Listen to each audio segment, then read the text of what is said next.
Hello বন্ধুরা, আজকে রবিবার আর এখন বাজে কটা বাজে এখন বাজে হচ্ছে সন্ধ্যে 6:30।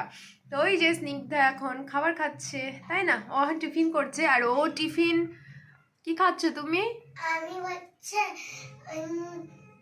কি খাচ্ছ ভুলে গেছে। ক্যারেট ক্যারেট সেদ্ধ খাচ্ছি, আর একটা ক্যারেট হয়ে গেলে আমি আবার ডিম ভাজা খাবো। ডিম সেদ্ধ। ডিম সেদ্ধ। তো স্নিগ্ধা না খুব ওই গাজর সেদ্ধ না, ঠিক ভাপিয়ে ওকে দিই। সেদ্ধ দিলে তো ওর অর্ধেক গুণ চলে যায়, সেদ্ধ না, একটু ভাপিয়ে ওকে গাজর দিই লম্বা লম্বা করে কেটে। আর না বাবা, বাটার দেবো, তুমি হচ্ছে ইয়ে করো। হ্যাঁ দেবো। ওকে না একটুখানি আলু, তারপরে একটুখানি গাজর একটু ভাপিয়ে ওর মধ্যে একটু করে বাটার দিয়ে একটুখানি বিট নুন ছড়িয়ে দিলে ও ভালো খায়। তো আজকে একটা গাজর দিয়েছি, ওই জন্যই বলছে মা ইয়াম্মি হয়েছে, তুমি একটা দিয়েছো। তো আবার ডিম সেদ্ধ দেবো, ডিম সেদ্ধ খেলে তখন ঠিক হয়ে যাবে, ঠিক আছে? ওর না এত কাশি, এত না দিচ্ছি কাশি, হ্যাঁ দিচ্ছি কাশি, যার জন্য ওকে কি দিই না, দুধ দিই না। এবার যেহেতু সন্ধ্যাবেলা করে ও দুধ খায় না, এবার কিছু তো ওকে খাওয়াতে হবে না, যার জন্যই ওকে একটু করে গাজর সেদ্ধ, তারপরে ডিম সেদ্ধ সন্ধ্যাবেলা এগিয়ে করে দিচ্ছি। আর আমি বাটার কোথায় লুকিয়ে রাখি তোমাদের দেখাই। লুকিয়ে রাখতে হয় আমাকে, মানে দুপুরবেলা, সকালবেলা, সন্ধেবেলা, যখন তখন আমার ঘরে বাটার চুরি হয়। এরকম বাটার খেয়েছে, খেয়ে আবার একটুখানি লাগিয়েও রেখেছে। মানে এত খায় না ও বাটার, কাঁচা কাঁচা এমনি এমনি খেয়ে নেবে, এত ওর পছন্দ। আবার একটুখানি গাজরের মধ্যে নাকি বাটার দিতে হবে, মানে আর ঘরের বাচ্চা এ কতগুলো ছিল শেষ করে দিয়েছে। তো এখন একটুখানি দিয়ে আসি, দিচ্ছি দাঁড়া। আর এখানে এই যে আমাদের ডিম সেদ্ধ হয়ে গেছে। স্নিগ্ধাকে না প্রায় প্রত্যেক দিনই আমি এখন ডিম খাওয়াই, মানে এই শীতকালটার কথা বলছি, আর অনেক ছোট্টবেলা থেকে খাওয়াই। এখন যেমন সপ্তাহে 5-6 দিন করে তো খাওয়াই, হয়তো একদিন গ্যাপ গেল যেদিন আমাদের নিরামিষ থাকে। আর ও যখন 2 বছর বয়স ছিল তখন থেকে ওকে আমি ডিম খাওয়াই। আগে তো গরমের সময়ও খাওয়াতাম। তো তারপরে অনেকেই বলে যে না, গরমের সময় সেদ্ধ ডিমটা দিতে না, প্রবলেম হতে পারে, যার জন্য আর গরমকালে খাওয়াতাম না। ছোট্টবেলায় তো ও 2টো করে খেয়ে নিত, আর তখন যেহেতু ভাত খেত না, তো এই সাদা অংশটা ডিমের 2টো করে দিয়ে দিতাম, খেয়ে নিত। এখন বড় হয়ে ওই একটা ডিম কোনো রকমভাবে খাই, যদিও ওকে আমি মুরগির ডিমটাই খাওয়াই। আর আমার না প্রত্যেকটা বাটির মধ্যে আমি এরকম করে তেল গরম করি, যার জন্য আমার বাটিগুলো লোক আসলে খাবার দিতে পারি না। এগুলো কী করছো? এত বড় কেন? এত বড় তো হয় না। হি হি করে হাসলে হবে না বাবা, ভুল লিখে হাসবে না। স্নিগ্ধাকে অনেকক্ষণ ধরে পড়ালাম, এখন ওকে লিখতে দিয়েছি। তো লিখতে দিয়ে আমি একটু চলে এসেছি রান্নাঘরে, কারণ রান্নাও করতে হবে। আর দেখতে দেখতে না সময় পার হয়ে যায়। তো ওকে ওখানে লিখতে বসিয়ে দিয়েছি, আর আমি এখান থেকে নজর রাখছি, কিচ্ছু করার নেই। আবার স্নিগ্ধার পাপা আসবে ডিউটি থেকে, স্নিগ্ধাকেও খাওয়াতে হবে। তো আজকে যেহেতু শনিবার, আর আমার না বারবার মনে হচ্ছে রবিবার রবিবার, মানে আজকে ড্রয়িংয়ের যে টিচার থাকে সে আসেনি, যার জন্য মনে হচ্ছে রবিবার। আর এই যে দেখছো জানলার মধ্যে এরকম একটা নাইটি ঝুলিয়ে রেখেছি। স্নিগ্ধার বাবা সময় পাচ্ছে না, এখানে একটা পর্দা লাগিয়ে দেবে। শীতকালে এত ঠান্ডা লাগে রান্নাঘরে, মানে মনে হয় কি এই জানালাটা যেহেতু কাচের, তো এইটা দিয়ে যত রকমের হাওয়া কুয়াশা ঢুকছে, যার জন্য এরকম একটা নাইটি দিয়ে রেখেছি। এর ওপরে একটা পর্দা টাঙিয়ে দেবে। ওকে ড্রিল করতে হবে, তো ড্রিল তো আমার পক্ষে সম্ভব না, যার জন্য এবার এইভাবে রেখেছি যাতে একটু হাওয়া তো আসে, ভালো হাওয়া আসে, যার জন্য। আর আমার না মানে কি দিকটা আমি বলতে পারবো না, এই দিকটা থেকে প্রচণ্ড পরিমাণে হাওয়া আসে, বিশেষ করে শীতকাল। গরমেও প্রচণ্ড হাওয়া আসে, গরমের হাওয়া তো সহ্য করে নেওয়া যায়, বেশ ভালোই লাগে। কিন্তু শীতকালে এত হাওয়া আসে, মানে সকালের দিকটাতে রান্নাঘরে দাঁড়ানো যায় না। আর আমার বড় ঘরটাতে বরফ পড়ে, এরকম একটা ব্যাপার। তো যার জন্য এরকম একটা নাইটি দিয়ে রেখেছি। দেখতে একদম খারাপ লাগছে, কিন্তু কিছু করার নেই। যখন রান্না করি কিছুক্ষণ খুলে দিই, প্রচণ্ড হাওয়া আসে, মানে দাঁড়ানো যায় না, পুরো ঘর ঠান্ডা হয়ে যায়। তো দেখি স্নিগ্ধা পাপার যখন ছুটি থাকবে সেদিন ওকে দিয়ে একটুখানি ড্রিল করিয়ে নেব। আর দেখো পাইপটা রেখে দিয়েছি এনে, যে এখানে পর্দাটা লাগানোর জন্য পর্দাও বের করে রেখেছি, কিন্তু ওই যে সময়ও পাচ্ছে না। আর ও যখন সময় পায় তখন আমি আবার রান্নাঘরে ব্যস্ত থাকি, তো সব মিলিয়ে আর হচ্ছে না।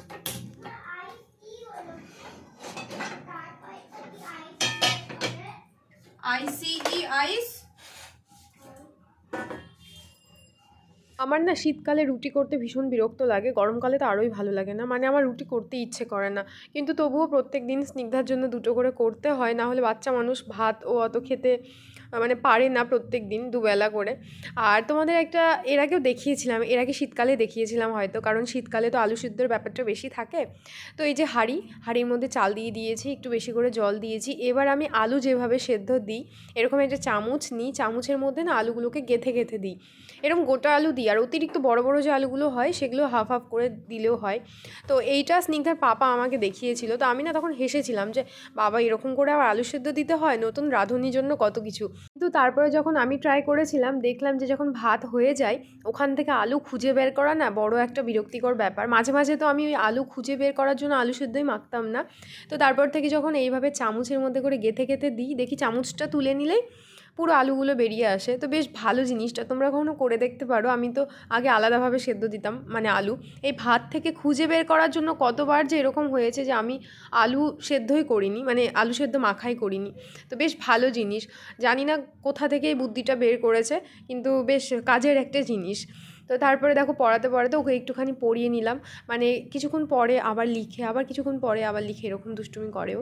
আর আজকে যেহেতু শনিবার অনেকটা সময় হাতে পেয়েছি, ওর পাপাও নেই, একটু ভালো করে পড়াবো ভেবেছিলাম, তো সেটাই করেছি, অনেকক্ষণ ধরে পড়িয়েছি, রাইমসগুলো একটুখানি ধরলাম। তারপর আবার চলে এসেছি এখানে আলু পেঁয়াজ কলি ভাজা করতে, তো ওকে আবার খাওয়াতে হবে। আর ওর পাপার আসার আগে খাইয়ে দেবো, তাহলে না একটু দুষ্টুমিটা কম করে। তো আমার দিদি এসেছিলো গতকাল কি পরশু দিন, হ্যাঁ ভিডিও করিনি কারণ আমার যে কি বলবো দিদির ছেলে, ছোট ছেলে, ও একটু অসুস্থ ছিল, জ্বর এসেছিল। তো ডাক্তার দেখাতে এসেছিলো হাওড়াতে, মানে হাওড়াতে বলতে ওদের মালদায় বাড়ি, মালদা থেকে এসেছিল, দিয়ে আবার রাজস্থানে চলে গেছে। যাই হোক সেটা নিয়ে পরে তোমাদেরকে বলবো। তো যার জন্য দুদিন আর ভিডিও করিনি, ও এসেছিলো একটু তাড়াহুড়ো ছিল। আর আমার মাথায় এই যে দেখতে পাচ্ছ পুরো একদম জড়িয়ে পেঁচিয়ে আছি, কারণ ওই ঘরে গেছিলাম, মানে আমার বড় ঘরটাতে। আর বড় ঘরে গেলে না এত পরিমাণে ঠান্ডা, মানে রান্নাঘর বাথরুম, আমার বড় ঘর একদম পুরো বরফ পড়ছে এরকম একটা ব্যাপার। যত না ঠান্ডা পড়েছে তার থেকে বেশি আমার ওই ঘরগুলো ঠান্ডা। তো ওই ঘরে গেলে আমি এখন মাথায় এরকম জড়িয়ে নিয়ে যাই, কারণ গতবার ওই ঘর থেকে আমার মামস হয়েছিল, মানে ওই ঘরটা এখন বরফ পড়ে এরকম একটা ব্যাপার, অনেক ভিডিওতে তোমাদের বলেছি। তো সন্ধ্যেবেলা ওকে একটুখানি পড়াচ্ছিলাম আর এদিকে একটু গোছগাছও করছিলাম, রান্না তো হয়ে গেছে, ওকে পড়ানো অনেকটা শেষ।